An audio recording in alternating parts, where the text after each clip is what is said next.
ஏற்காடு தொகுதி வாழ் மக்களுக்கும் வாக்காளர் பெருமக்களுக்கும் ஒரு அன்பார்ந்த வேண்டுகோள்.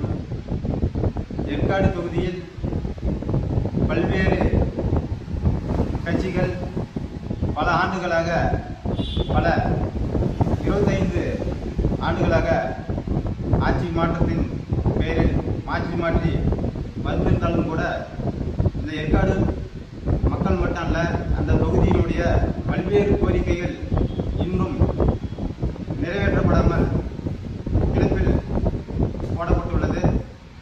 இவர்கள் ஏதோ ஆதாயத்திற்கு மட்டுமாக இந்த தொகுதியில் போட்டியிட்டு ஆதாயத்தை மட்டுமே தேடிக்கொண்டிருக்கிறார்கள். ஆனால் இங்கு நடந்தது என்ன? மக்களுடைய பிரச்சனை இதுவரை கிடப்பில் போடப்பட்ட வண்ணமாகவே இருந்துள்ளது. அதனால் கிட்டத்தட்ட ஒரு 10 ஆண்டு காலமாக இந்த மக்களோடு நான் உருவாடியதில் எங்கள் பழங்குடி மக்கள் மட்டுமல்லாமல் இந்த தொகுதியினுடைய மக்களுடைய பிரச்சனை என்ன என்பதை கள ஆய்வு செய்து இந்த முறை சிபிஎம்எல் கட்சியின் சார்பாக நான் ஏற்காடு சட்டமன்ற தொகுதியில் 3 நட்சத்திர சின்னத்தில் வேட்பாளராக போட்டியிடுகின்றேன்.